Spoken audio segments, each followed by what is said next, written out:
Hello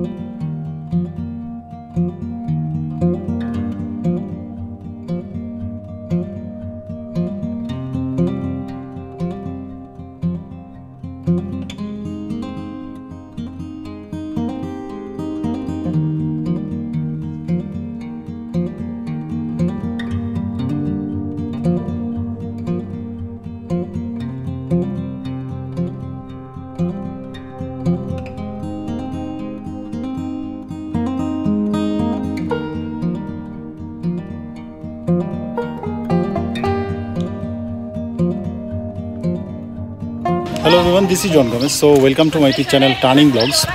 Rajshahi সফরের last যে ব্লগটা সেটা হলো আজকে, তার মানে পাবনা বনপাড়া থেকে ঢাকায় যাব, যেটা আপনাদেরকে বলে রাখছিলাম আগে। তো আমরা অলরেডি নাটোরে আসছি, নাটোরের রাজবাড়িতে ঘুরতে আসছি, আর হলো রানী ভবানীর মহল, মানে সব কিছুই দেখবো, রানী মহল, তারপরে বিভিন্ন রাজমহলগুলো সব কিছু দেখবো। প্রত্নতাত্ত্বিক যে কোনো আসলে স্থাপনা আমার দেখতে ভালো লাগে। নাটোরের রাজবাড়ি, যদি আমরা পাবনার দিকে চলে যেতেছি, বনপাড়াতে থাকবো, তারপরে মনে হলো যে নাটোরের রাজবাড়ি একটু দেখে না গেলেই না, সেজন্য এখানে আসা। তো এই জায়গাটা একটু ঘুরে ঘুরে দেখতেছি, ভালোই লাগতেছে এমনিতে, বাট বিল্ডিংগুলোর অবস্থা বেশি একটা ভালো না, আমার মনে হয় আর একটু সংস্কার প্রয়োজন। এই হলো রানী মহল, লেখা আছে রানী মহল, ভেতরে হয়তো ওইটা মনে হয় রানী মহল নিবি। এখানে লোকজন থাকে যদিও, এখানে আসলে অনেক মন্দির আছে, যে আরেকটা মন্দির এখানে দেখতেছি, রানী মহল হতো ভেতরে, অনেক মন্দির টন্দির আছে।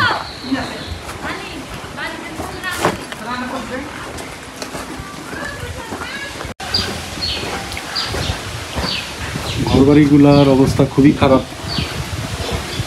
জাস্ট কোনো রকম আছে, অনেক বেশি ফাটলও ধরছে পেছনের সাইডে। সামনে রানী একটা ঘাট আছে, পুকুর ঘাট, সুন্দর বোঝা যাইতেছে, আগের দিনের যে নিদর্শন বোঝা যায়, সুন্দর এমনিতে।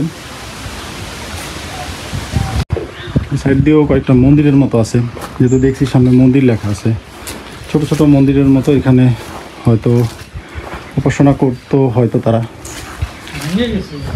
আমাদের ঠিক জানা নেই।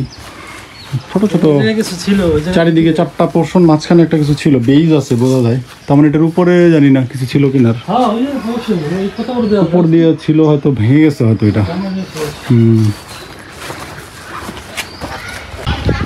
এগুলোর সংস্কার কাজ চলতেছে বোঝা যায়, অনেক বড় এরিয়া, ওই দিকে আরো অনেক বিল্ডিং আছে। এখানে একটা পুকুর আছে, ছোট তরফের পুকুর, ঠিক জানা নাই কেন কি। রাজপ্রাসাদের সম্মুখে এই পুকুরটি, ছোট তরফের রাজপ্রাসাদের সৌন্দর্য বর্ধনকারী পুকুর, এইটা হলো রাজপ্রাসাদ, যতটুকু বুঝতেছি। রানী ভবানী উন্মুক্ত মঞ্চ, এখানে মনে হয় নাচ গান হতো নাকি। রানী কি লেখছে, রানী কুইন না কি জানি লেখা আছে। এদিকে আসলে অনেক বড় এরিয়া। আমরা রাজশাহীতে একটু ঘুরে আসছি, ওখানেও তো রাজমহল দেখে আসছি, এটাও ওই রাজমহলটা একটু গোছানো সুন্দর, আর এটা এদিকে আরও অনেক বড় এরিয়া, ভেতরে যত ঢুকতেছি তত আসলে বিস্তৃত এরিয়া, অনেক সুন্দর জায়গা। পুরা এরিয়াটা রাজমহল সহ যে বিভিন্ন যে স্থাপনাগুলো আছে, অনেকগুলো মন্দির আছে, অনেক বড় একটা এরিয়া, অনেক সুন্দর। তো এত আপনাদেরকে হয়তো ঘুরে আমি শেষ করতেও পারবো না, সব দেখাইতেও পারবো না, যতটুকু পারতেছি ততটুকু আপনাদেরকে দেখাইতেছি, আশা করি আপনাদের ভালো লাগবে। আর এরপরে এখান থেকে আমরা চলে যাব বনপাড়াতে। নাটোরে হয়তো আর তেমন কোথাও ঘোরা হবে না আজকাল।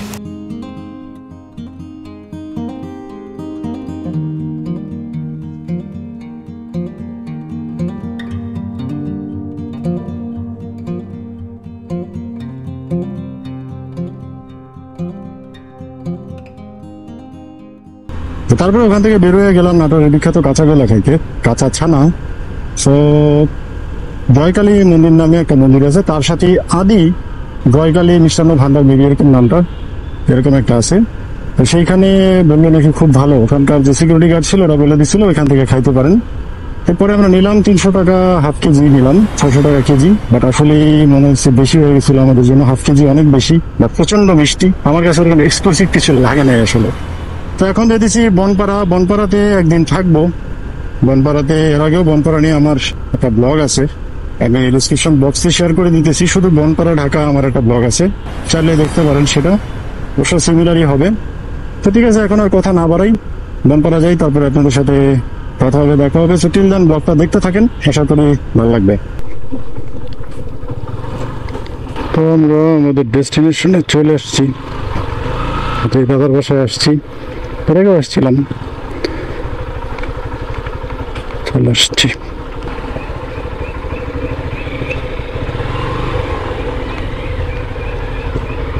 Hello everyone, welcome back. আসলে ঘড়িতে সময় এখন 6:10। ভাবছিলাম একটু আশপাশে একটু ঘুরে বেড়াবো, কিন্তু আসলে একটু সমস্যা, যেটা বাংলাদেশে এখন কোটাভিত্তিক যে সমস্যাটা চলতেছে, এটার জন্য চারিদিকে আসলে পরিবেশ প্রচণ্ড মাত্রায় গরম। এমনিতেই রাজশাহীতে ওয়েদার গরম ছিল, এর পাশাপাশি দেখা গেছে যে এখন রাজনৈতিক পরিস্থিতি কোনোটাই ভালো নাই। আর এখানেও প্রচণ্ড গরম বনপাড়াতে। তো আমি বনপাড়া যে কাজে আমার একটা কাজ ছিল, আসলে সেটা একটু সারছি, সাইরা এখানে যে দাদার বাসায় একটু আমরা হয়তো এখানে আসি।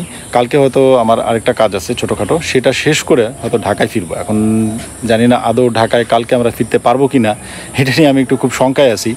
কারণ কি রাস্তাঘাটে যেরকম ক্রাইসিস শুনতেছি, যে কোনো সময় রাস্তাঘাটে যে কোনো পয়েন্টে হয়তো বন্ধ টন্ধও করে দিতে পারে। তো দেখা যাক, লেটস সি কী হয়, সেটা হয়তো বুঝতে পারবো কালকে। আর এখন তাহলে আর তেমন দূরে কোথাও আমরা যাব না, মোটর সাইকেল ছাড়াই হয়তো আমরা একটু ঘুরবো। একটু ভ্যান নিব, একটা ভ্যান নিয়ে হয়তো একটু চার্চে যাব, যে লুধেরানি মামারিয়ার যে চার্চ আছে সেটা একটু দেখবো। যদিও গতবার আমি আসছি বনপাড়াতে, এবং এটা নিয়ে আমার একটা 2 দিনের একটা ব্লগ আছে, চাইলে আপনারা আমার সেই ব্লগটা দেখে আসতে পারেন। তো সেখানে একটু যাই, চার্চে যাই, তারপরে সন্ধ্যা নাগাদ হয়তো আর কোথাও বেরোনো হবে না, তো বাসায় থাকা হবে। সো টিল দেন দেখতে থাকেন ব্লগটা।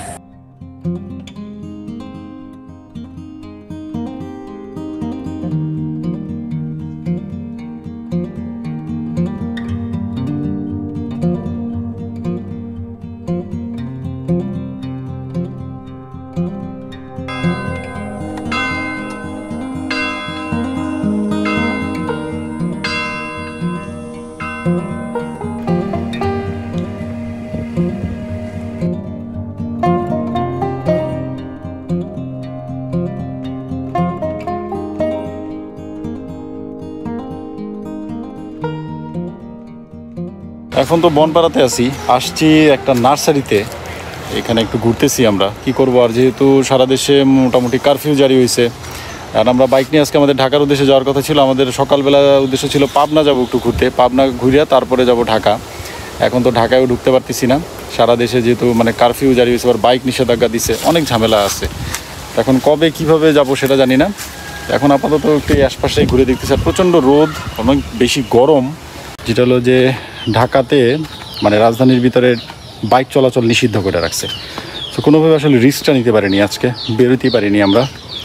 তো এখানেই থেকে গেছি, বাইক নিয়ে আসলে কোথাও যাওয়ার মতন রিস্ক বা সাহস নিতেছি না আমরা, ইচ্ছা করি। কারণ দরকার কি, যেহেতু কারফিউ চলতেছে, কারফিউটা কালকে ভাঙলে দেন হয়তো রওনা দেওয়ার চেষ্টা করব। আর আজকেও একই অবস্থা হবে, একটু পরে হয়তো একটু বাজার নাগাদ যাবো, যেখানে সকালে গেছিলাম সেখানে যে একটু তো চাটা খাবো, আর একটু আশপাশটা একটু এরকম হাইটে ঘুরবো। যদিও অনেক গরম, যতই হাঁটতেছি ততই গরম আরও বেশি লাগতেছে। তার তেমন কোনো প্ল্যান আসলে আপাতত নাই আর।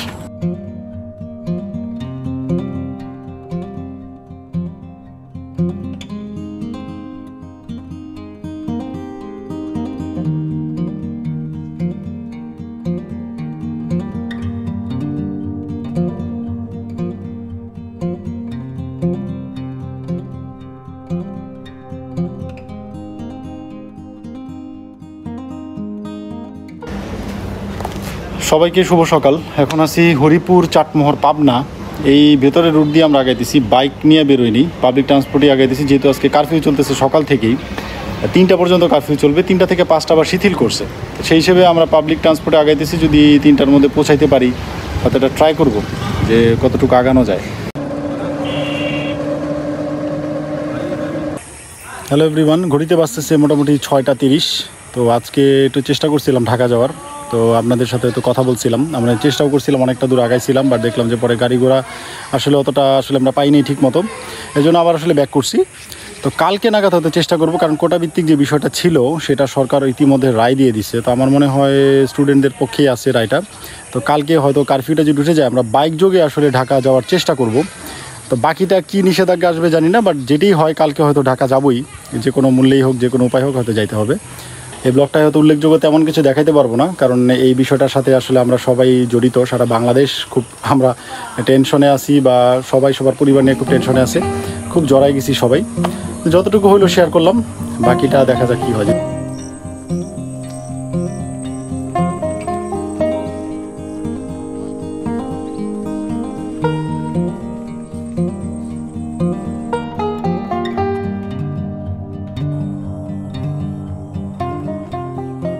উত্তরবঙ্গে যেটা হয় যে প্রচুর হলো যে ভুট্টা আর পাটের আবাদ হয়, বিশেষ করে পাটটা খুবই বেশি হয়, এবং এই পাট সারা বাংলাদেশব্যাপী আসলে বিভিন্ন জায়গায় পৌঁছা যায়। তো আর কয়েকদিন পরেই বৃষ্টি যদি আসে, পাটের মানে কাইটা পাট ভিজাবে পানিতে, তারপরে সেখান থেকে যে সোনালি আঁশ যেটা আমরা বলি, গোল্ডেন ফাইবার, সেটা বেরোয় আসবে। সো এটা সব জায়গায় ডিস্ট্রিবিউট হবে এবং পাট পণ্য বিভিন্ন জায়গায় ছড়া যাবে। সো আসলে জায়গাটা একেবারে খারাপ লাগতেছে না, ঘুরতেছি, একটু হালকা হালকা বাতাস আসছে, যেহেতু খোলা জায়গা তো অনেক বড় স্পেস দেখছেন না আপনারা, আপনাদেরকে তো এতক্ষণে দেখাইছি ভিডিওতে, প্রচুর বড় স্পেস, দেখতে বা ঘুরতে ভালো লাগতেছে। আসলে গ্রামের এই পরিবেশ সবসময় আমার ভালো লাগছে, তবে আরও বেশি ভালো লাগবে যদি কালকে বাইক চালায় ঢাকার উদ্দেশ্যে যাইতে পারি। সো জানি না কী আছে, দেখি কি হয়। Hello everyone, good morning. এখন ঘড়িতে বাজতেছে মোটামুটি 9:30। আসছি স্থানীয় একটা রেস্টুরেন্টের মতো, এখানে একটু চা খাইতে আসছি। আমরা হাঁটতে বেরিয়েছিলাম, তো ভাবলাম একটু চাটা খাই। আজকে বের হবো, হয়তো ঢাকার উদ্দেশ্যে যাব, কারণ আজকে যে কারফিউ ছিল সেটা 2টা থেকে 5টা 3 ঘন্টার জন্য শিথিল করছে।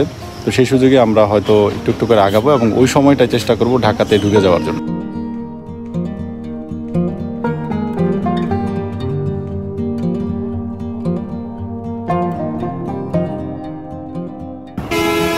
ঘড়িতে সময় এখন প্রায় 3টা।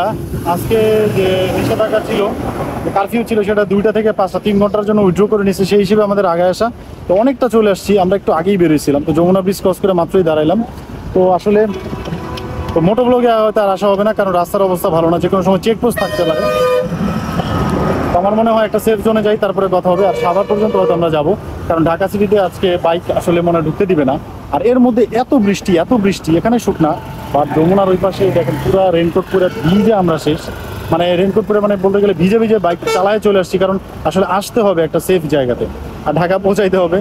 তো দেখি একটা জায়গায় পৌঁছাই, তারপরে আপনাদের সাথে হয়তো আবার যদি সম্ভব হয় কথা বলবো।